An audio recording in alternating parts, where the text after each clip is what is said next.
Akihabara, Electric Town, Otaku Mecca. Every year, millions of nerds flock to this shopping district and discover rare gems, new characters, and so much more. And it's understandable. After World War II, the area thrived as a black market while the Japanese government was struggling, allowing it to grow into a market city. This led to a shift in home electronics like washing machines, radios, and televisions in the 30s, and when the world of tomorrow aesthetic lost steam in the 80s, they turned to home computers, appealing to hobbyists and computer nerds. This shift in clientele attracted other industries in the Venn diagram, video games, anime, and thus the cultural hub of pop culture was formed. Now when you exit the station, there are 5, 10, 20-story buildings where each floor is dedicated to a fandom. And because I'm a gamer, I'm on YouTube, and nerd shit is literally in the slogan, I had to film something. It would be wrong not to have documented my visit, but I needed something that could set me apart. Every gamer that can pay their way out there has an Akihabara video. It's not special. It's hard enough to get out to Japan in the first place, but now that I was there, I couldn't take the same video everyone else did. So I took my mother. So, Mom, what do you think it is you're looking at right now? Well, now I feel so stupid for having spent all that money. My mother was the one who bought me my very first console, a Super Nintendo, and it may be her biggest regret. It led to a lifetime of obsession, dedication, and allegedly, the main reason I didn't become a doctor. Tough to prove. My job that day wasn't to convince her how great gaming was, but I did want to bring her into my world, and shockingly, she was willing. So, we dove right into the deep and kicked things off with arguably the most famous location in Akihabara, Super Potato. Now, I believe there are 6 Super Potatoes in total across Japan, but the Akihabara branch is the primary location, and for good reason. The 3 floors of the store are packed to the gills with items from gaming's history. Old and new, it was a venerable museum to the industry, if that museum was laid out like the world's most cramped-to-use bookstore. I knew it was going to be overwhelming, but it's hard not to smile from ear to ear when looking at Famicom consoles and rows of Japan-only releases in the wild. Now, there was a lot of opportunity to go crazy here, but I am a freelancer and a dad, so I had to be wise with my money. I can't just buy everything. I had to buy the right thing. First stop is floor 1, where I was already blown away with what I beheld. It's beautiful. It's beautiful pieces. Oh my God. No way, that's 30. The conversion to yen is still tripping me up, but I think some of these I absolutely could do though. Oh boy. Rows of retro games for the Genesis, Nintendo, and more. Plenty of old controllers, machines. This felt like a floor for the more common gaming entries, but there were still some great gets. Somehow Game Gear is entirely empty, and that can't be because people wanted the games. Oh, that's amazing. Seen those, and how much for the... Everything feels more affordable than it actually is. If you can find those systems, I'd be so happy. I think it's why I haven't actually committed to like this level, that level of collecting.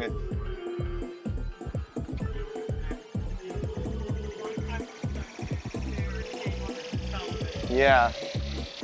Well, now they're gold. What? Now CRTs are like gold. People like, specifically for classic gaming and stuff, they collect these, or they try to hunt them down. The really good ones are super expensive because they're in high demand. You have a monitor, yeah. You've got a tiny, what was that tiny little box machine that's in the, yeah. So, if I could find room for it in my apartment, I will absolutely take it. If I can make room for it, I can find. No, I know it's a blessing and a curse. It's a Wonder Mega. Oh my God, and a Dreamcast. How much is it? It's a good price on that. Oh. Spoiler alert. This floor is the only one I actually bought anything from, but we'll get to that later. Floor 2 only upped the game.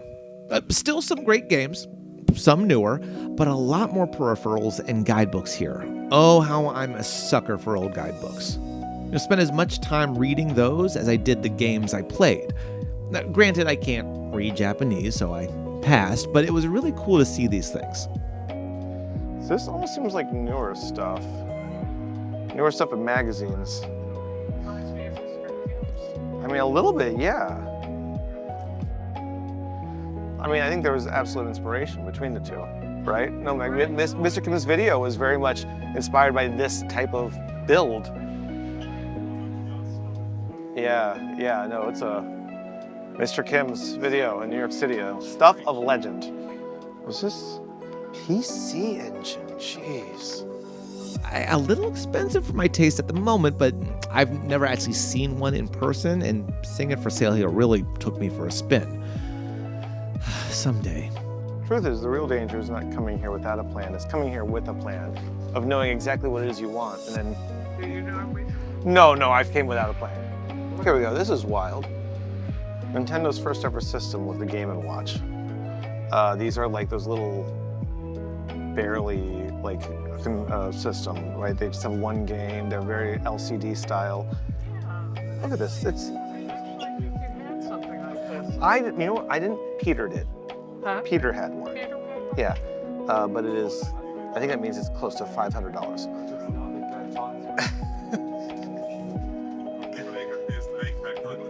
Aaron had one He might have. that we sent on the airplane. He might have. I feel like we had jumped directly to the higher end stuff. They're collector's items. I get it. You know, Right. my mother and father, when I brought stuff home from the flea market, they'd say to me, how do you know what it's worth? How do you know it's worth what you paid for it? Yeah. Well, it was worth what I paid for it because I bought it. The end. As long as it's worth that much. Datum. You know when it's worth it because that's when you buy it. You let it go. Wise words from my mother. Yeah. That's an arcade stick controller. So a lot of games, for people who, you know, I don't know how much you remember the Super Nintendo or the systems that we had growing up. Yeah. They had the smaller controllers, right, for two hands. Yeah. But some people, when they get really into the games, they want it to feel like the big machines, and it allows them, especially when you play competitively, it allows them to move a little fast, like typing, right? You can go in like that. Yeah. The third floor is a little different. Sure, there are some things for sale, but the real attraction is the arcade.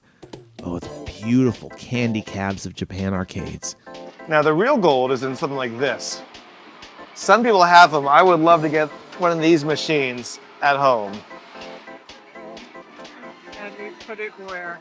I mean, the same place I'd put the CRT you're asking you give me. Like, I have no fucking clue. I'm an absolute sucker for the style and aesthetic.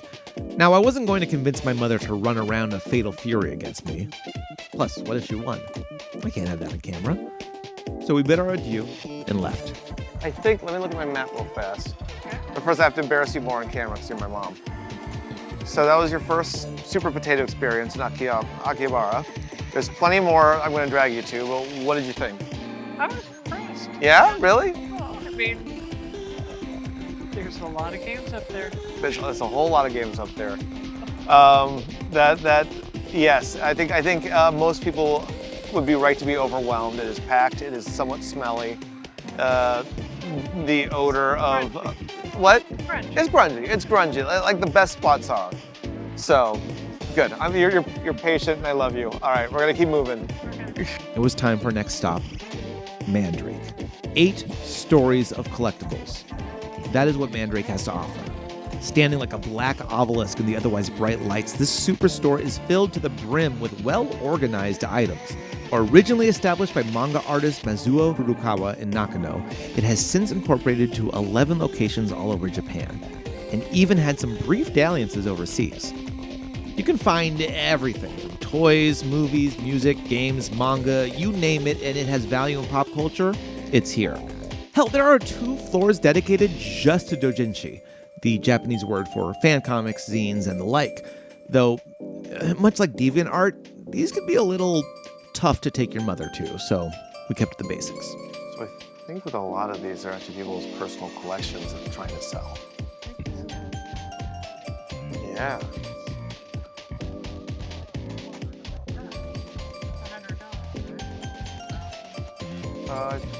What does it say on there? Yeah, it's about 100.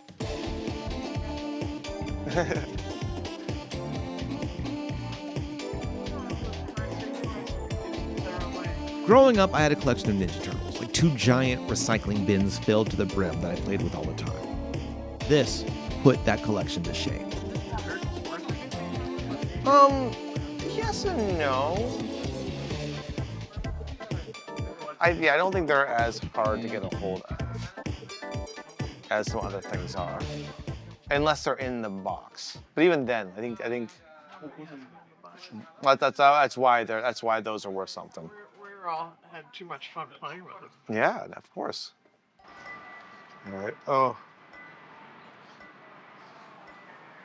this is my least favorite part. It's just an open air stairwell. Being able to step outside. I appreciate they have this whole netting up because otherwise I would be freaking the out. Working our way down, floor 6 was littered with DVDs of old tokusatsu shows, classics, and full set collections. Not what I had imagined bringing home, but damn, it was tempting. Like full TV show collections. So if I wanted to watch whatever Power Rangers collection, I've got it now. When it comes to the US, when you don't have that stuff on streaming, it's like the only way to get to it. Yeah, this must be like full episodes of Ultraman. That's really cool. Unicorn Overlord. Oh, that's beautiful. I don't know which is what here. Oh, so these are NES. Nintendo systems. But this is again the Japanese versions. These are the Super Famicom games. Or that's not Super, regular Famicom. So Ursa Ransom for an 8. Original, that's great. Oof. Bluebirds and happiness. That's adorable. It's very true. Oh, this is a Game Boy. Here. Yeah. A lot of Game Boy and Game Boy Color games here. And a Wonder Swan, wow.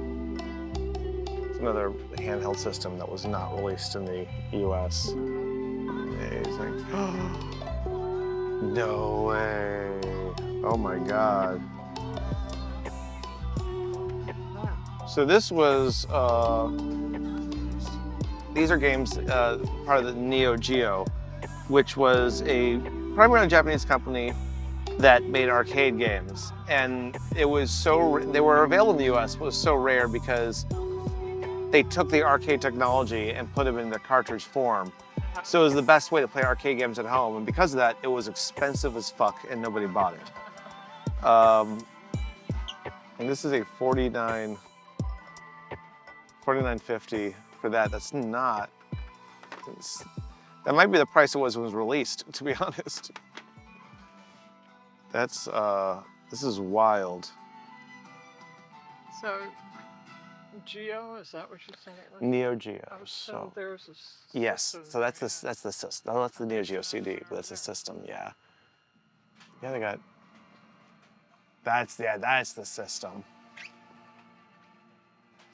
And it was kind of like the equivalent of, it's kind of the equivalent of having a Tesla without, the fact that you're attached to it. Samurai Spirits, oh my God.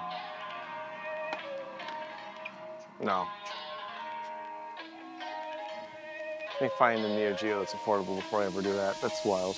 I also found a comic and book area that even had some TTRPGs that had been translated to the Japanese market. My hope was to find the original D&D books that were released there, as the art style allegedly was responsible for the look and feel of the great Capcom beat-em-up games that were released in arcades, but no luck. Mandarake had everything except what I was looking for. So that was Mandarake. How was your Mandarake experience? very well organized store.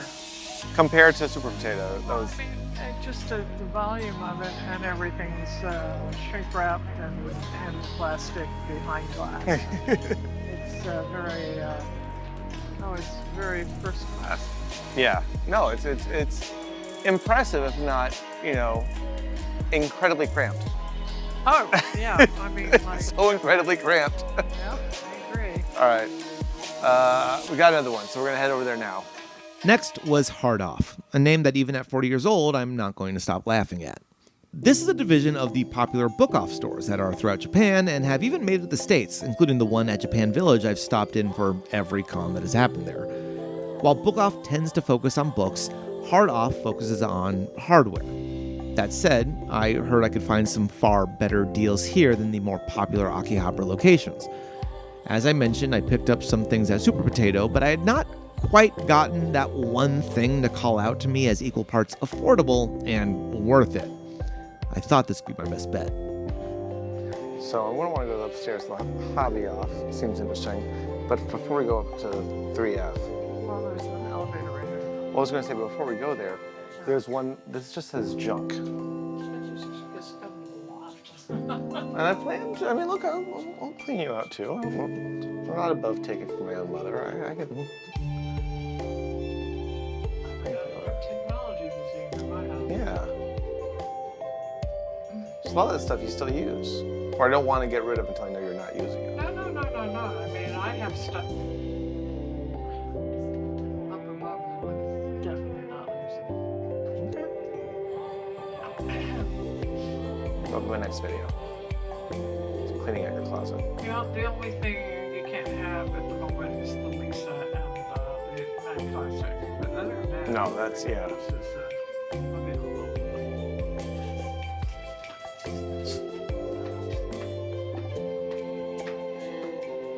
It's not the most effective door, is it?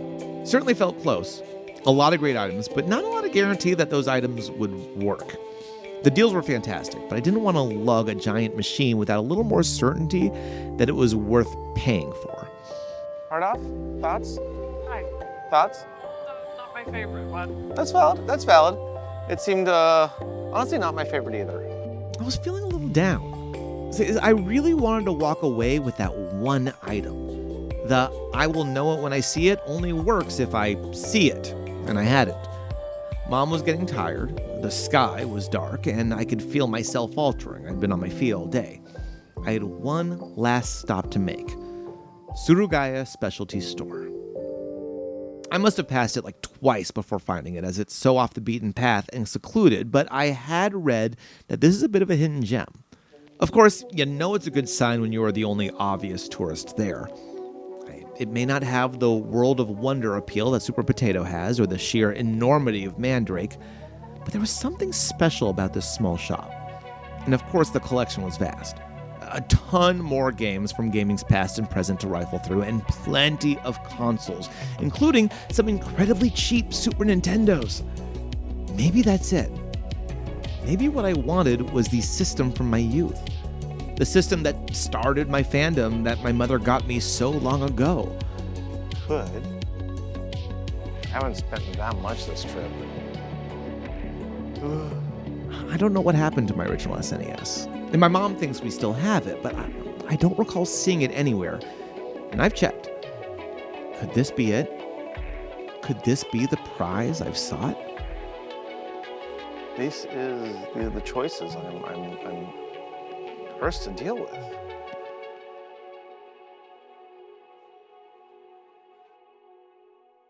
No, I just couldn't justify it. So, I put the SNES back on the shelf.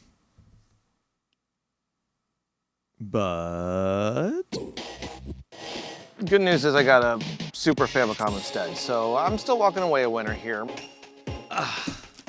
let's pop this sucker open, shall we? Now, granted, it's not as mint as, say, a full in-box is obviously rewrapped, but that's kind of not the point here, right? Getting something that's still in box, even if it's refurbished, and having the original box artwork on it is that's a real prize in its own right. And I am so stoked to finally be opening this. Look at that. Look at that. Oh, it's going to be so bright. Can we get this? There we go. Just get a little bit of shade there. Oh, beautiful. Love this Super Famicom design. Separate from the American SNES that had the gray and purple design. This obviously had a more colorful style to it.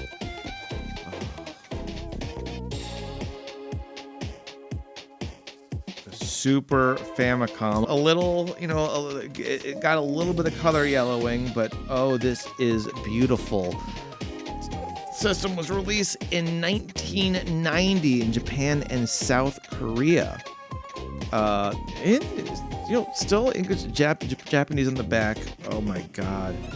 I had the old school version because they've released a couple in the US too. That was like a newer, updated one, but I have the original here. We've got the AC. Oh, it's got a lot of. I didn't expect the paperwork. I knew this was going to be repackaged in some way. But look at that. Oh. The inside. I see a little bit. There's a piece here that looks a little loose. It's probably been through a little chaos here.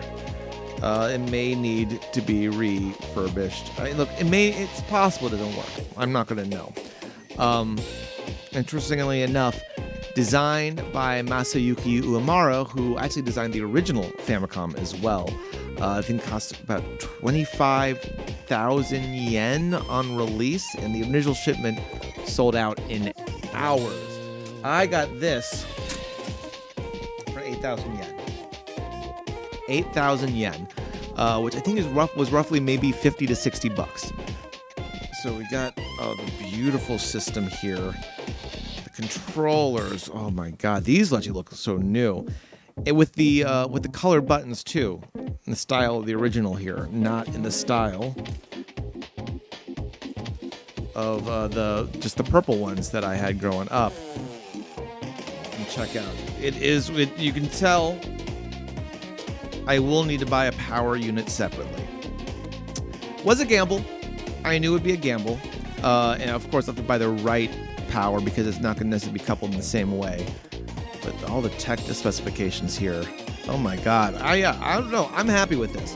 Because it's going to live. I'm going to try to do sometime, maybe try to play it. But it's going to live over here on the shelf. Big old prize there. And of course, as mentioned, I did buy games from Super Potato, 4 to be specific. And I was, pretty judicious about what I picked. It had to mean a little something to me, but also I didn't want American releases. Why would I buy the Japanese version of Mario Paint when I knew I can get the American one here? So I went with these. Kinnikuman, Dirty Challenger, a wrestling game based on the famous Kinnikuman series. Happening during the height of its popularity in Japan, this one-on-one game takes place during the Survivor match for the Kinniku Throne Saga, a major point in the long-standing wrestling manga series. Battle Dodgeball Tokyu Dageki Totsu, and its sequel, Battle Dodgeball 2, both part of the larger Kompati Hero series that featured SD versions of Gundam, Ultraman, and Kamen Rider characters going on adventures in RPGs, side-scrollers, and sports games, in this case, Dodgeball. And of course, Seiken Densetsu 3, the third mana game by Squaresoft that we never got here in the States until the Collection of Mana compilation released in 2019, nearly 25 years after its initial release. Still, some of the most beautiful pixel art on the system at the time. Overall, I'm very happy with my games. Beautiful, beautiful pieces for my collection, and definitely something I'm going to be proud to display. But what of my mom? What did she think of the day? Overall, you bought me my first Super Nintendo. Technically, this is all your fault that I'm even... Actually, Grandma technically bought you first. Yes. Grandma, yeah. Right. Sure, okay. But nonetheless, you facilitated a lifelong obsession that has only cost us more. I'm taking myself ever since, but it means a lot to you. So. Oh, that's so sweet. But what do you think now that you see what that obsession has in physical form in an entire neighborhood? Well, no, it's not just the neighborhood. It's a whole subgenre of humans that have not only current needs for video, but nostalgia. I love the subgenre of humans as opposed to just subhuman, which I'm sure was very tempting. They're all children of some kind. Oh. Look, I'll poke fun, as I do with nearly all my dear friends and family, but I don't want it to be lost in how special it was to share something like this with my mom. Do I think she'll be picking up a PS5 Pro anytime soon? Highly unlikely. But as you are watching this, I am spending the holidays at her place with my wife and child. And and we are probably reminiscing about the amazing trip to Japan we took together. Even with 40 years under my belt and a lifetime of sharing memories with my mother, it's nice to know we can still find ways to be closer. And in the end, isn't that what this holiday season is all about? Oh, and capitalism. Hope you enjoyed this 3-part advent calendar of my time in Japan. Look, if you missed the other videos, check them out now. Until next time, stay cool, stay hip, and stay merry. Good night.